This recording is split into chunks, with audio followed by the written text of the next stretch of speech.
It's time for DJ Rocky's Secret Files.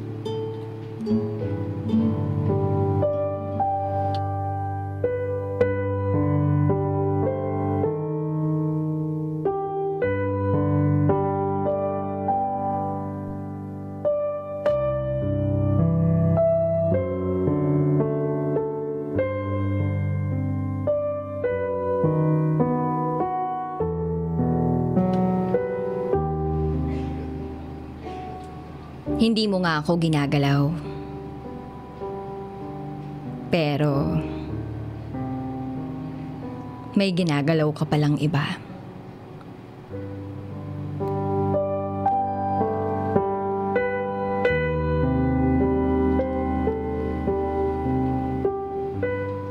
Hindi ko alam kung saan ako magsisimula.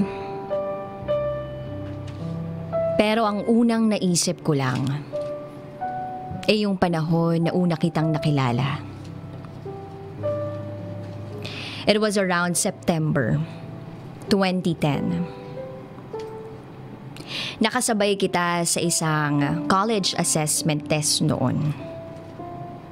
Sa Palma. Magkasunod tayo. Sa sobrang kaba natin, nag-uusap na tayo bago man tayo mag-test. After natin mag-test noon, kinuha mo number ko. Para sakaling makapasa tayo, may kakilala ka na sa loob ng university. Halos araw-araw tayong magka-text noon. Magkatawagan, magkausap sa chat, sa Yahoo, sa lahat. Summer 2011, sinagot kita.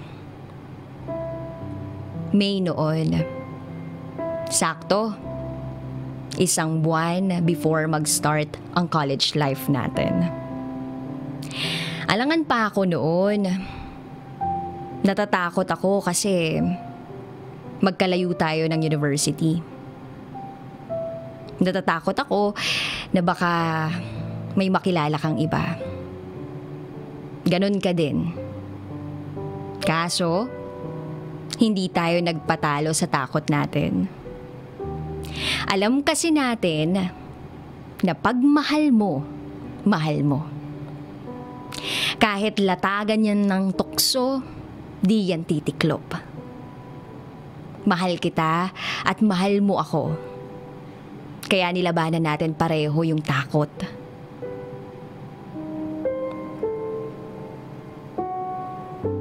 Ipinakilala mo ako sa mga bagong kaibigan mo. At ganoon din ako sa'yo. Sobrang tuwang-tuwa sila. Masaya sila sa relasyon na meron tayo. Ideal relationship, ika nga nila. Yung buwan, naging taon. Yung isang taon, naging 2. Hanggang sa naging 3. Tuloy-tuloy. Walang on and off gaya ng iba. Lalo silang bumilib sa relasyon na meron tayo. Biruin mo yun. 3 taon na pala tayong magkasama at nagmamahalan noon. Sabi nila, ano daw ba sikreto natin? At bakit napanatili natin yung masayang relasyon natin? Alam naman nila yung sagot eh. Give and take. Nire-respeto natin yung sariling buhay ng isa't isa. Hindi kita pinagbabawalan sa gala ninyo ng mga tropa mo. At ganoon ka rin sa akin. Hanggat nagpapaalam ka at alam ko kung nasaan ka, masaya na ako. Naiintindihan kasi natin na bukod sa mundo na binuo nating dalawa, may mundo pa din at buhay tayo sa labas ng relasyon natin. Hindi ako selosa. Sinusuportahan pa kita sa mga crush mo. Kasi alam ko naman na walang tatalo sa pagmamahal mo sa akin. Sinuportahan kita sa mga plano mo sa buhay mo. Ganon ka din sa akin. Para nga daw tayong magtropa kung magturingan. Pero may pagmamahal. Nag-uumapaw na pagmamahal.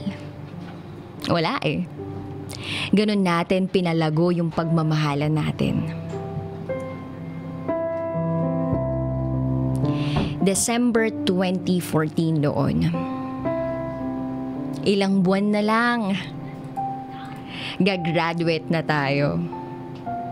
Naisipan nating magbakasyon. Tayong dalawa lang. Noong gabing yun, alam ko sa sarili ko na baka magawa na natin yun. Alam mo na, yun. Nung gabing yun, tama ang hinala ko sa iniisip ko. Kasi nung mga oras na ibinaba mo ang damit ko, itinaas mo uli. At tinanong mo ko ng hindi mo pa kaya, 'di ba? Sumagot ako ng oo. Oo, hindi pa. Ayokong biguin sila mama sa pangako ko sa kanila. Sabi mo, kaya ko naman. May porn sites naman eh. Doon na lang muna ako. Gagraduate ka ng buong buo ang pagkatao mo. I love you.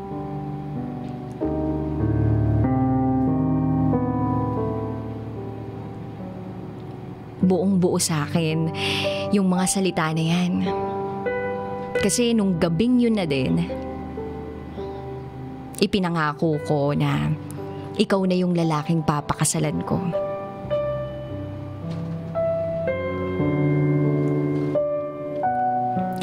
January 2015. Napapansin ko may nagbabago sa'yo. Nagagalit ka na sa akin kasi gusto mo akong magselos.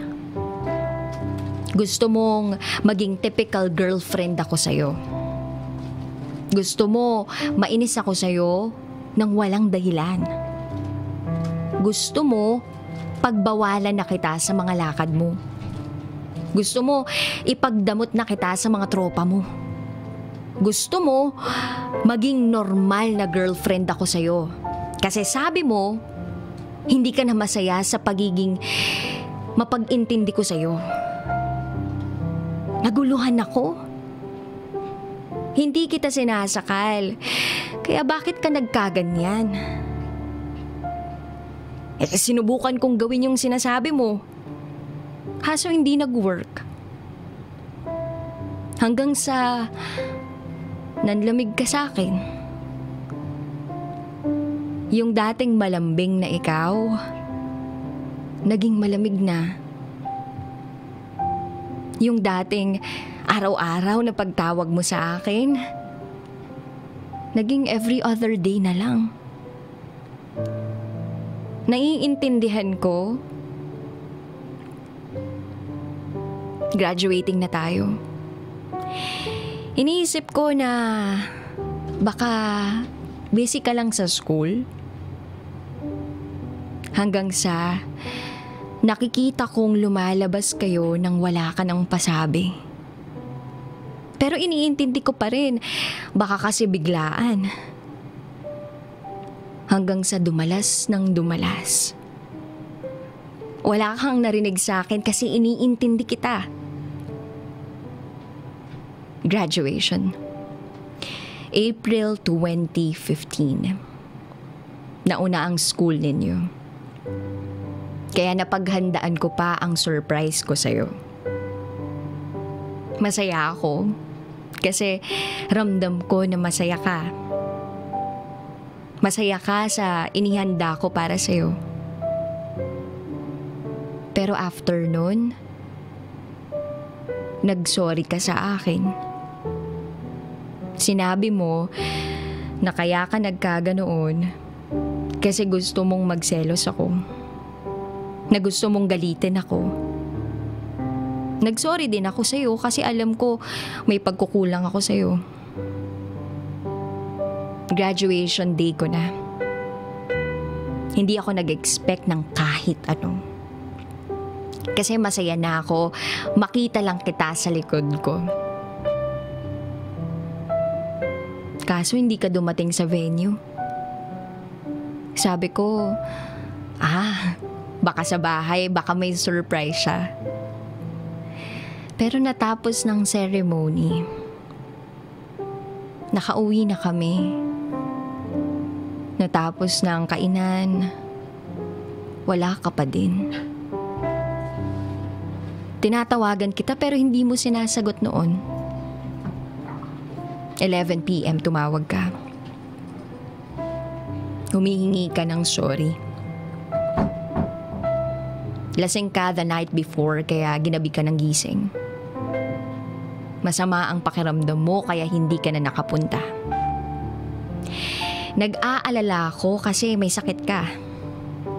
Kaya baliwala na sa akin kung hindi ka nakapunta. Yung pagiging malamig mo, nagpatuloy. Yung araw naging linggo, naging buwan. Nakahanap na tayo ng trabaho, pero hindi natin mahanap yung dating tayo. August 2015. Isang araw, may tumawag sa aking babae, yung kabatch mo. Kilala ko siya kasi kasama siya sa circle of friends mo. Buntis daw siya. Buntis daw siya. Akala ko noon, iniimbitahan niya ako na maging ninang, kaya siya nakikipagkita. Nung nagkita kami, umbok na ang tiyan niya. 4 na buwan na daw siyang buntis.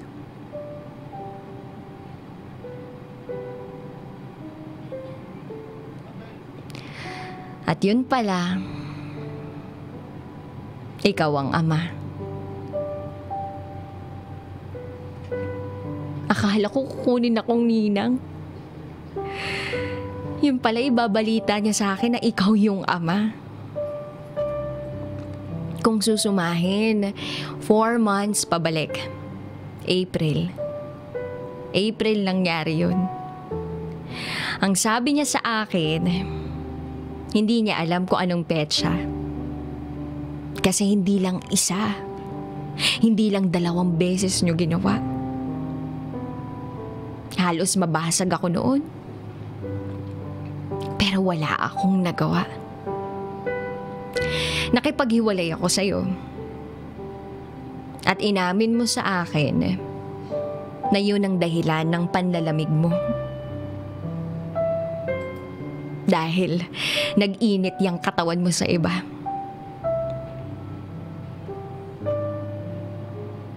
Hindi mo nga ako ginalaw. Pero may ginagalaw ka palang iba.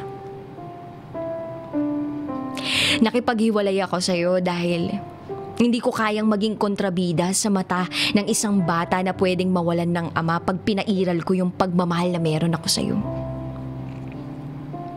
Nakipaghiwalay ako kasi yun yung tingin kong tama.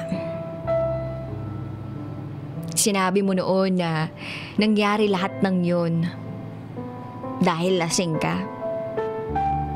Tuwing may nangyayari sa'yo, lasing ka lang nun. Mahal na mahal mo ko. Sabi mo. Pero hindi ko magawang maniwala. Kasi, sabi mo noon, kung mahal mo ang isang tao, kahit latagan ka ng tukso, tatalikod ka. Pero wala. Ikaw mismo ang kumain sa mga sinabi mo. Kanina hindi ko alam kung paano ko to sisimulan. Eto, At patupos na pala yung storya nating dalawa. Tulad din kung paano tayo natapos nang hindi natin namamalayan. January 2016. Isinilang na yung baby ninyo. Pinanagutan mo siya. Araw-araw akong pinapatay ng sakit. Yung sakit na makita yung pinapangarap natin noon. Tinutupad mo na sa kanya. Masakit makita na masaya ka dahil may anak ka na. Masakit makita na nawala ka dahil lang sa ilang gabi na nakasama mo siya. Kailan lang tumawag ka sa akin at ibinalita mo yung balak nyo na pagpapabinyag. Kasabay nun ng pag-amin na ako pa din ang mahal mo. Manhid ka ba? Hindi mo ba ramdam na halos ikamatay ko na yung sakit? O nasanay ka na? Nasanay ka sa panlabas na katapangan ko. April 2016. Paalis na ako ng bansa. Pangarap natin to. Pero ako na lang yung tutupad. Handa na akong talikuran ng tuluyan yung pagmamahal ko sa'yo. 2 taon simula nung nagtapos tayong dalawa. Nagtapos sa pag-aaral at nagtapos sa pagmamahalan. 2 taon ng pagtalikod mo sa pagmamahalan natin. At 2 taon ng pagtataksil mo sa pangako nating dalawa. At ang pinakamasakit sa lahat at yung katotohanan, natutuparin natin yung mga pangarap natin ng magkahiwalay. Tutuparin natin sa iba. Tutuparin natin ang hindi magkasama. Sana maging masaya ka. Kung meron man akong huling dasal, sa kahuli-hulihang pagkakataon, yun na yung mahanap ko yung lakas. Yung lakas na maging madamot ako. At pag nangyari yun, babawiin kita. Ipaglalaban kita. Kung pwede pa. Kung kaya pa. Pero sa ngayon, hahayaan muna kita sa kanila. Kasi mas kailangan ka nila. Higit sa kailangan kita. Pero tandaan mo, mas mahal kita. Higit pa sa pagmamahal na kayang ibigay ng langit at lupa. Kaya kahit masakit, pinapalaya na muna kita.